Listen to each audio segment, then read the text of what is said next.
Vamos abrir as nossas Bíblias no Evangelho de Mateus, capítulo 13.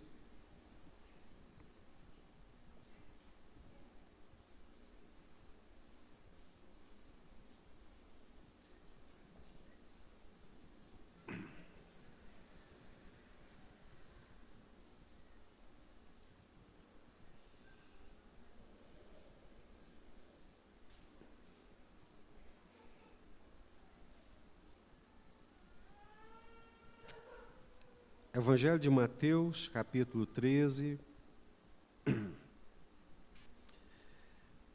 é o texto que nós vamos ler nessa noite, pedindo a Deus que nos dê graça, compreensão, entendimento, para sairmos daqui todos nós edificados pela palavra de Deus. Evangelho de Mateus, capítulo 13. Os irmãos encontraram?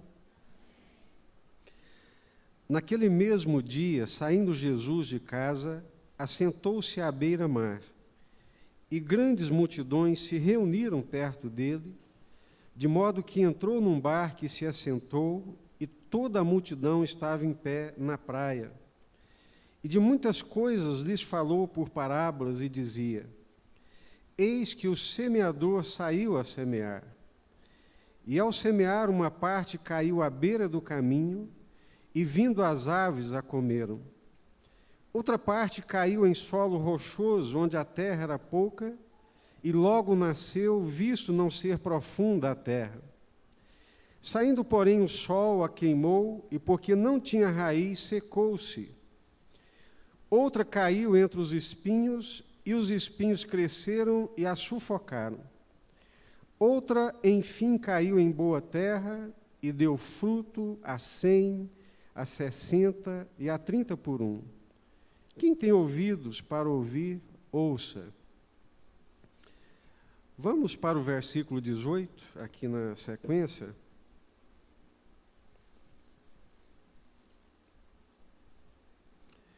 Jesus dizendo aos discípulos que queriam entender o significado dessa parábola, então Jesus lhes disse: Atendei vós, pois, a parábola do semeador. A todos os que ouvem a palavra do reino e não a compreendem, vem o maligno e arrebata o que lhes foi semeado no coração. Este é o que foi semeado à beira do caminho. O que foi semeado em solo rochoso, esse é o que ouve a palavra e a recebe logo com alegria, mas não tem raiz em si mesmo, sendo antes de pouca duração. Em lhe chegando a angústia ou a perseguição por causa da palavra, logo se escandaliza. O que foi semeado entre os espinhos é o que ouve a palavra, porém os cuidados do mundo e a fascinação das riquezas sufocam a palavra e fica infrutífera. Mas o que foi semeado em boa terra é o que ouve a palavra e a compreende, este frutifica e produz a 100, a 60 e a 30 por um. Curva sua cabeça. Senhor, reconhecemos as nossas limitações, por que não dizer a nossa pequenez diante da Tua grandiosidade. Por isso queremos suplicar, Deus, a Tua graça na propagação, ó Deus, na pregação da Tua palavra nesse momento. Abra o nosso entendimento, abra a nossa compreensão, dá-nos a Tua graça, tanto para falar quanto aos irmãos para ouvirem, que o nome do Senhor seja exaltado e glorificado, e que, acima de tudo, a obra do Senhor possa se realizar nas nossas vidas. É o que nós te pedimos e clamamos em nome do Senhor Jesus, Pai.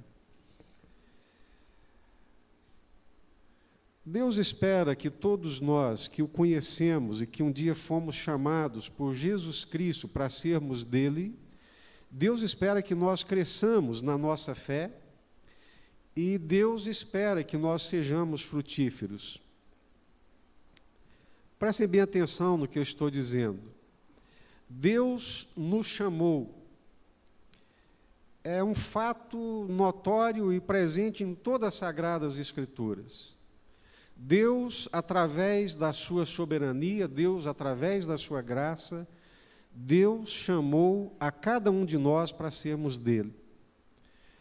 Um dia, de uma forma peculiar, distinta, de uma maneira específica para cada um de nós, Deus nos chamou, nos alcançou, de uma forma graciosa e, por que não dizer, irresistível. A graça de Deus nos alcançou. Em alguns casos, já falei aqui inúmeras vezes, houve até mesmo uma conspiração da parte de Deus para que nós pudéssemos ser alcançados por Ele. A Bíblia diz que Deus nos amou com amor eterno e que com laços de misericórdia nos atraiu. A questão da temporalidade, ela é muito presente para nós, mas Deus não se limita ao tempo. E por isso que Paulo vai dizer em várias das suas epístolas que desde os tempos eternos Deus nos conheceu e nesse tempo presente, para cada um de nós, Deus nos chamou. O fato é que nós fomos chamados por Deus. O fato é que nós fomos chamados por Deus, tivemos a graça de ouvir a sua voz e o privilégio de sermos feitos suas ovelhas, rebanho do seu pasto, ovelhas do seu pastoreio. Se tem um privilégio do qual o ser humano pode se arrogar, né, me permito usar essa palavra, é o fato de ser conhecido por Deus. Os profetas, os homens de Deus disseram, não se glorie o rico na sua riqueza, não se exalte o forte na sua força. Se alguém quiser se gloriar de alguma coisa, glorie-se de conhecer ao Senhor e de ser conhecido por Ele. A maior bem-aventurança que existe para um ser humano é conhecer Deus e é ser conhecido por Deus. Para mim, não existe alegria maior do que a alegria de saber que Deus me conhece. Não existe segurança, esperança maior, não tem nada que equilibre mais a minha frágil existência do que a segurança de que o Deus eterno, Criador dos céus e da terra, me conhece e, acima de tudo, eu posso dizer com toda a convicção do meu coração que Ele me ama. Não por aquilo que eu represento, mas por causa da graça dEle, por causa do favor dEle. Já tive experiências não grandiosas, experiências íntimas e pessoais na minha vivência com Deus. Me lembro quando cheguei em Belo Horizonte, há quase 30 anos atrás, nunca tinha subido no elevador na minha vida e fui estudar numa universidade que tinha 12 andares e todos os dias eu tinha que subir pelo elevador. E vários dos meus pesadelos à noite era sonhando com o elevador que passava direto e disparava do teto acima. Ou então, às vezes, eu acordava com o coração saindo pela boca, suando, com taquicardia, porque o elevador de si não parava, para ver o medo que eu tinha daquele negócio. E quando eu chego em Belo Horizonte, o primeiro passeio que nós demos no centro da cidade, bastou entrar pela Rua 7, sair pela Curitiba, pegar a Tamoios, voltar na Paraná, que eu já não sabia mais onde é que eu estava. Estava tonto e completamente perdido. Garoto, muito jovem, mas uma coisa era muito presente no meu coração e que não me deixava sentir-me perdido e que me permitia vencer todos os meus temores daquela cidade grande, daquele elevador, das pessoas com quem eu tinha que conviver. Era a certeza plena e absoluta que o Deus Criador dos céus e da terra sabia quem eu era.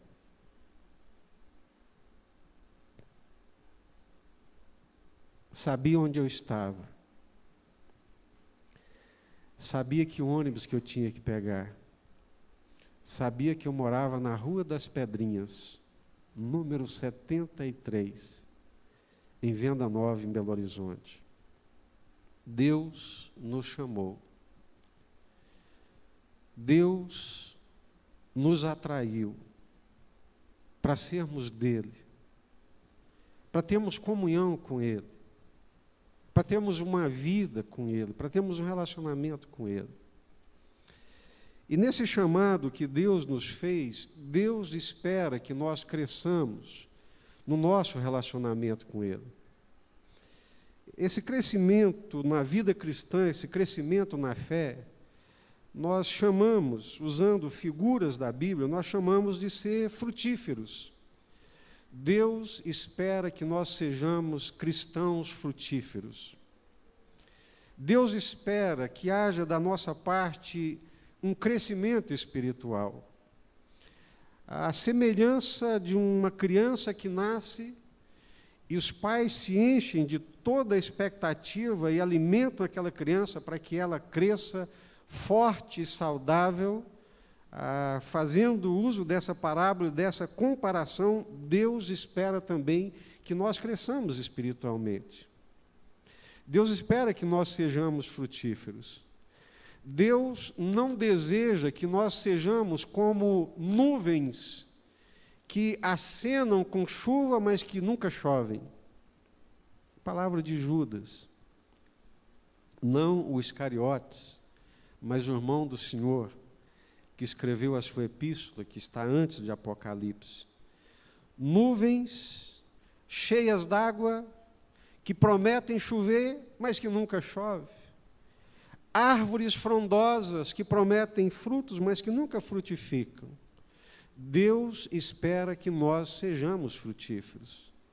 Deus espera que nós cresçamos na nossa fé. Deus espera, sim, que nós vivamos uma existência terrena significativa para o seu reino. Deus espera que nós sejamos o bom perfume de Cristo. Deus espera que por onde quer que nós passemos, nós abençoemos as pessoas por onde passarmos. Deus tem essa expectativa a nosso respeito. Mas nessa parábola que Jesus está contando aos discípulos e que eles não compreenderam, Jesus deixa claro que tem 3 coisas que nos impedem de ser frutíferos para Deus. Guarde bem, 3 coisas que nos impedem de sermos frutíferos para Deus. A primeira delas é a incompreensão da palavra de Deus, a falta de entendimento. A segunda, Jesus está dizendo que é a superficialidade, uma vivência superficial da fé, uma vivência sem compromisso. E a terceira delas, que Jesus está dizendo, é o mundanismo, o flerte com o mundo, a corrupção moral e espiritual, que outras partes da Bíblia vai chamar de prostituição espiritual e de um adultério espiritual. Então, essas 3 coisas, elas nos impedem de sermos frutíferos para Deus. E Jesus usa essa parábola estabelecendo as figuras que nós tão bem conhecemos. Eu creio que você já leu essa parábola muitas vezes, já pensou sobre os ditos dela, e graças a Deus essa é uma das parábolas que Jesus também dá o significado dela. A gente não precisa ficar quebrando a cabeça ou inventando coisas, né? Jesus dá o significado. Eis que o semeador saiu a semear. O que é a semente? A semente é a palavra de Deus. A semente é a palavra do reino de Deus. O semeador sai a semear.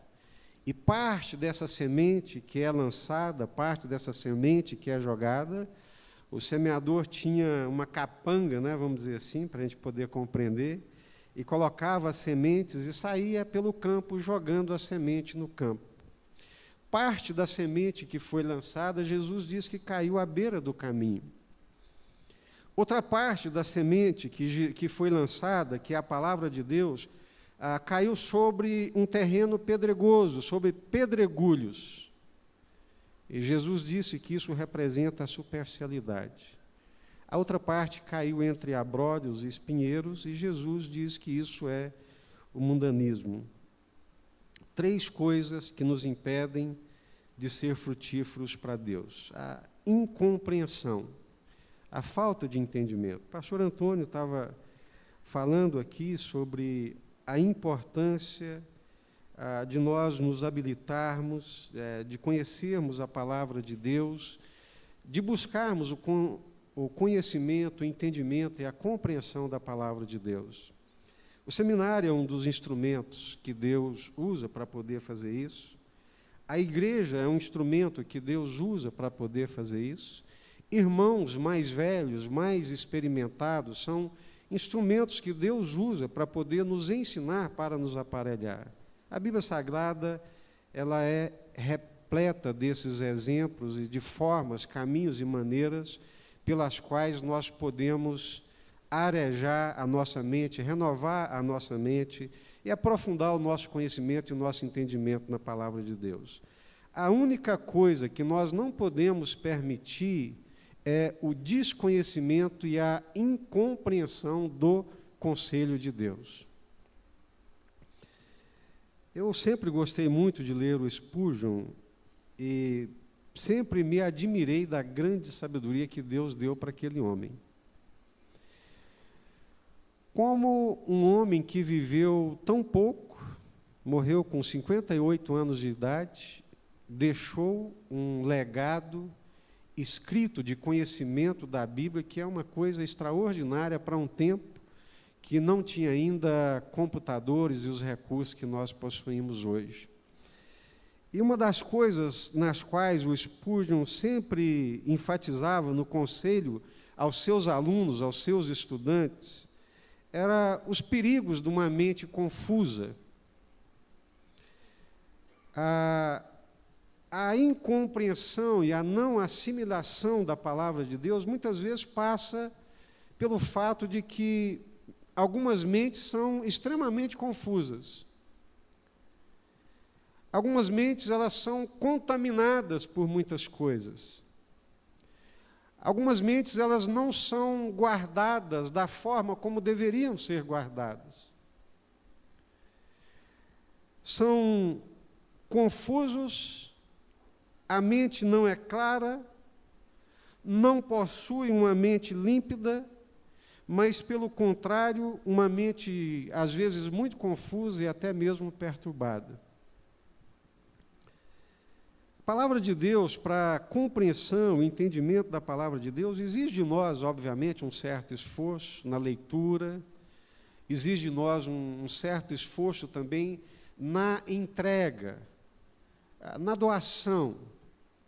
É preciso que, ao nos aproximarmos da palavra de Deus, essa aproximação ela seja de coração, de entendimento, de nossa alma, que seja num processo de rendição. Nós precisamos nos aproximar da palavra de Deus como quem se aproxima de um prato de comida num momento faminto, num momento de muita fome. Ou seja, nos aproximar dela desejosos de recebê-la, entendendo, compreendendo e aceitando que ela é importante para o nosso crescimento espiritual, entendendo, aceitando e buscando o conhecimento dela, porque através dessa compreensão e desse entendimento nós seremos fortalecidos espiritualmente. Me permitam, eu tenho muito temor de dizer essas coisas, porque às vezes nós podemos ser mal incompreendidos, ou pode até passar alguma coisa daquilo que nós não somos, né? Mas uma coisa que eu sempre pedi a Deus foi: Deus, dá-me entendimento da sua palavra. E foi essa busca, esse desejo, essa dedicação de procurar ter uma mente límpida para poder receber a palavra de Deus e fortalecer a minha mente no conselho de Deus, que não permitiu que eu naufragasse quando eu fui confrontado com muitas ideologias dentro da universidade. O fato de Deus ter me dado a graça de buscar na palavra dele o fortalecimento do meu entendimento, da minha compreensão, o fortalecimento da minha mente, quando eu fui confrontado numa época, no mundo, há 30 anos atrás, que era um mundo de ideologias muito fortes, a palavra de Deus, ela prevaleceu na minha vida. Então, quando nós entendemos a palavra de Deus, quando nós compreendemos a palavra de Deus, quando nós buscamos o entendimento e fortalecemos a nossa mente na palavra de Deus, nós nos tornamos frutíferos para Deus. Nos embates intelectuais, nos embates com sofismas, nos embates com o conhecimento do mundo, nós não somos derrotados. Mas se nós não entendemos, se nós não compreendemos, se somos tomados de mentes confusas, perturbadas, de incompreensão, nos primeiros embates nós naufragamos. Como disse o pastor Antônio aqui, às vezes, numa conversa, nós nos enchemos de dúvidas. E vivenciamos coisas na igreja hoje que há 30 anos era impensável, porque as pessoas não têm o entendimento e a compreensão da palavra de Deus e do conselho de Deus. Aí se tornam infrutíferas. Por essa falta de entendimento, misturam a palavra de Deus com filosofias e pensamentos mundanos. São incapazes de joeirar, de peneirar, a partir da palavra de Deus, o que é certo, o que é errado, e ficam à mercê de homens, de mentes reprovadas, de homens que não conhecem a Deus, de doutrinas, de conhecimento, de vãs filosofias, porque não conhecem a palavra de Deus, não retiveram com entendimento a palavra de Deus. Aí vem Satanás e rouba essa palavra do coração e mete no coração e na mente coisas que não tem nada a ver com Deus, com o conselho de Deus, com a vontade de Deus, com o entendimento das coisas de Deus.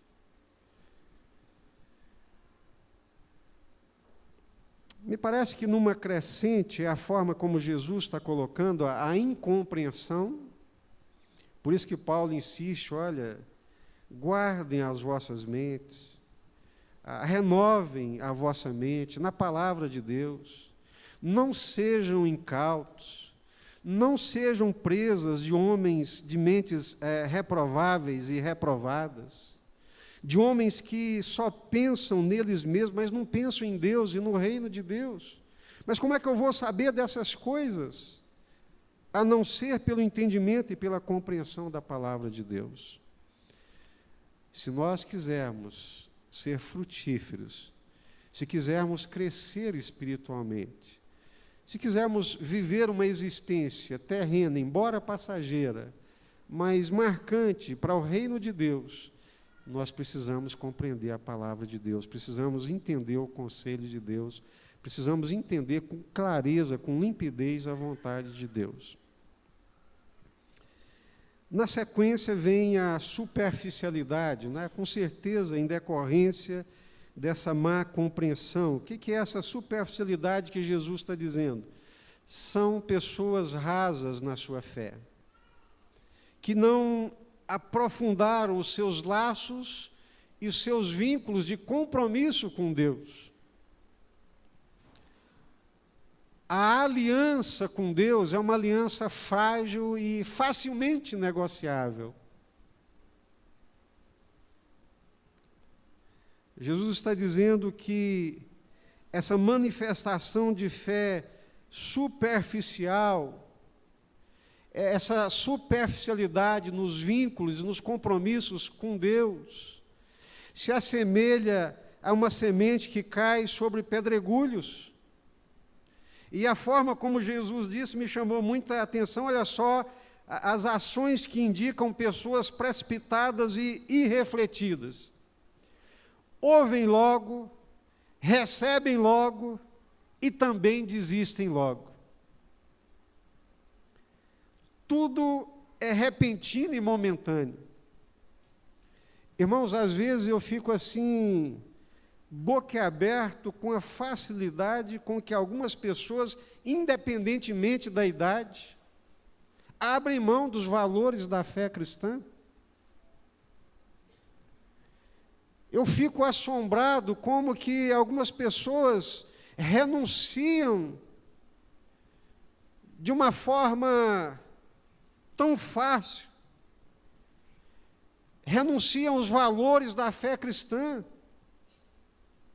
renunciam o conhecimento de Deus, renunciam o privilégio e a graça de terem sido chamados por Deus, renunciam à grande alegria de ser ovelha de Deus, renunciam à bendita esperança que Deus deposita dentro do nosso coração pelo Espírito Santo. É uma fé de uma superficialidade que eu fico, como diz o nordestino, besta, fico boquiaberto. Como é que podem ser tão frágeis e tão superficiais na sua aliança com Deus, no seu compromisso com Deus? São rasos na fé, são rasos no compromisso, são rasos na fidelidade, enfim, são superficiais. A superficialidade dos vínculos com Deus, a superficialidade do relacionamento com Deus, essa superficialidade não permite que a pessoa resista às tentações da vida e às pressões que a vida nos impõe. Porque a fé é um apêndice. A fé não é a coisa mais importante da vida, o conselho de Deus não é a coisa mais importante. Na primeira pressão, na primeira tentação, renuncia-se a Deus, à graça de Deus, à bendita esperança de viver eternamente com Deus. Que mundo cristão, evangélico, tão superficial, esse que nós vivemos nos dias atuais. Alguns, na primeira renúncia que tiverem que fazer a favor de Deus, preferem renunciar a Deus. A Bíblia fala que todos nós temos nossos pecados da juventude, eu infelizmente tive os meus. Mas a gente sangrava. A gente lutava de unhas e dentes para servir a Deus com fidelidade, com inteireza de coração. E quando éramos alvejados pelo pecado, era um tropeço. Não era nada flertado, planejado. Não. É o que eu estou dizendo, baseado no que Jesus disse. Alguns, na primeira renúncia que tiverem que fazer a favor de Deus e de sua palavra, pulam fora do barco, não suportando nenhuma adversidade, o pior de tudo, não suportando nenhuma contrariedade dos seus desejos pessoais. Eu acho isso um absurdo muito grande, porque até a própria filosofia de pessoas pagãs ensinavam virtudes de domínio do desejo, de domínio da vontade. E o que dizer de pessoas que professam conhecimento de Deus, mas que não conseguem abrir mão de desejos da carne, desejos passageiros, desejos transitórios, que não conseguem renunciar a desejos carnais, coisas que algumas pessoas disciplinadas o fazem, motivadas não por Deus e nem pelo Espírito de Deus, nem pela palavra de Deus, mas por uma filosofia de vida, muitos crentes não fazem. Superficialidade, incapacidade de renunciar a nossa vontade em favor da vontade de Deus. Superficialidade de vínculo com Deus. Superficialidade de relacionamento com Deus, de compromisso com Deus. De entender e de compreender que o conhecimento de Deus, o chamado de Deus, a presença de Deus, a segurança de Deus, são as coisas mais importantes da minha vida, da vida de um ser humano. Sem Deus nós nada somos nessa vida. A vontade de Deus é boa, perfeita e agradável. Nessa superficialidade, Jesus está dizendo que eles ouvem logo, recebem logo, mas também abandonam logo na primeira pressão que tiverem. Ou seja, são superficiais, estão prontos para viver uma fé que lhes traga um bem-estar, mas não estão preparados para viver uma fé que lhes exija qualquer renúncia que seja. Vivem um evangelho água com açúcar e por isso são incapazes de produzir qualquer coisa que seja para o reino de Deus. Essa é a segunda coisa. A primeira é a incompreensão do conselho de Deus. A segunda é essa superficialidade.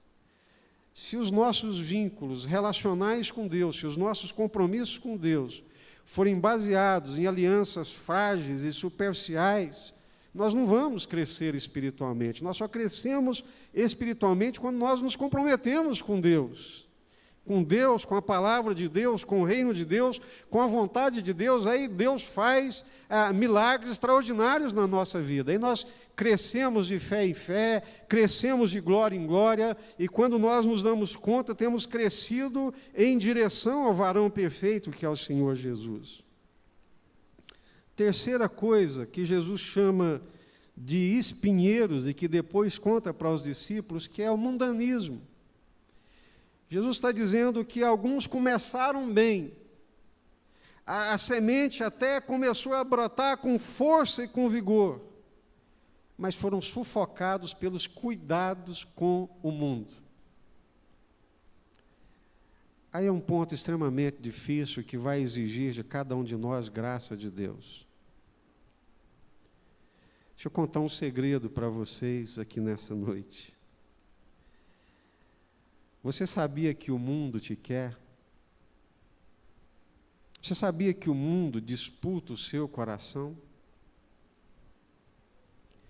Você sabia que par a par com Deus o mundo disputa o nosso coração? Assim como Deus nos quis, assim como Deus deu Jesus para nos ter, assim como Deus conspirou para nos fazer dele, o mundo também nos quer. Assim como Deus, para uma vivência com Ele, exige de nós a dedicação, exige de nós renúncia, exige de nós entrega, o mundo também. E Jesus está dizendo que alguns começaram bem, que eram sementes extremamente promissoras, mas foram sufocados com os cuidados do mundo.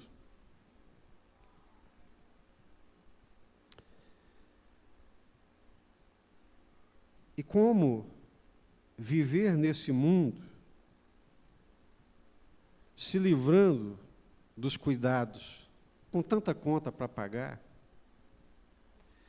É conta d'água, é conta de energia, é conta de telefone, é conta de internet, é conta de televisão, é conta de plano de saúde, é plano de aposentadoria, é alimentação, é roupa, é carro, e por aí vai. Como não se preocupar com essas coisas?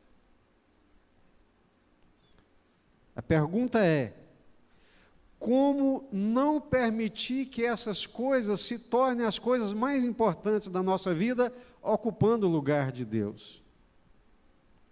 Porque Jesus está dizendo que os cuidados do mundo sufocam a fé. Os cuidados com o mundo roubam de nós essa energia vital em direção ao crescimento de Deus e da sua vontade. Jesus está dizendo, os cuidados com o mundo e com as coisas do mundo, se isso não for muito bem equilibrado no Senhor de uma forma saudável, essa energia vital de crescer em Deus e para Deus vai ser roubada. E nós corremos o risco de sucumbir na nossa fé. Eu já passei momentos muito difíceis na minha fé, e não foi só com os cuidados e os perigos dos prazeres do mundo, mas foram os perigos e cuidados com as coisas do mundo. Às vezes, na minha vida estudantil, eu tinha que me dedicar tanto alguns estudos e algumas coisas que, de repente, Deus ia ficando em segundo plano. Mas é uma coisa boa, é uma coisa justa. Às vezes o trabalhar demais, o trabalhar é uma coisa boa, coisa honesta, é uma coisa justa. Mas é cuidado com o mundo, é cuidado com as coisas do mundo. Ah, pastor, não vamos trabalhar mais? Aí vai lá para a palavra de Deus, compreenda a palavra de Deus que diz, quem não trabalha, não coma. Ah, pastor, não vou estudar mais, então vou levar coisa de qualquer jeito, de barriga? De jeito nenhum. Mas os cuidados do mundo não podem ser superiores ao nosso cuidado com Deus e com as coisas de Deus. Nosso compromisso maior é com Deus. Então, Jesus está dizendo, os cuidados do mundo, ou seja, a dedicação às coisas do mundo. Gente, esse mundo disputa o nosso coração com Deus. Esse mundo nos quer. Esse mundo me quer, esse mundo te quer para Ele, envolvido nessa roda dele, nos fazendo esquecer de Deus, dos planos, dos propósitos, dos projetos de Deus. Cuidado com os cuidados que a vida exige de nós. Cuidado para que esses cuidados não nos roubem o cuidado com Deus e com as coisas de Deus. Cuidado para que a dedicação excessiva às coisas do mundo não roube o lugar de Deus na nossa vida. E Jesus continua dizendo, a ilusão das riquezas, o fascínio pelas coisas do mundo sufoca a palavra de Deus. Se nós formos seduzidos pelo mundo, pelas coisas e riquezas do mundo, o apóstolo João diz que aquele que ama o mundo, o amor do Pai não permanece nele. Como que dizendo, num coração não cabem dois amores. Ou nós amamos a Deus, ou nós amamos o mundo. Ou nós amamos as coisas de Deus, ou nós amamos as coisas do mundo. Os que ouvem, compreendem, que vencem o desentendimento, a incompreensão, que estabelecem vínculos fortes de compromisso com Deus, uma aliança verdadeira com Deus, que lutam contra o mundanismo, com certeza crescerão espiritualmente e produzirão frutos para a glória de Deus. Amém?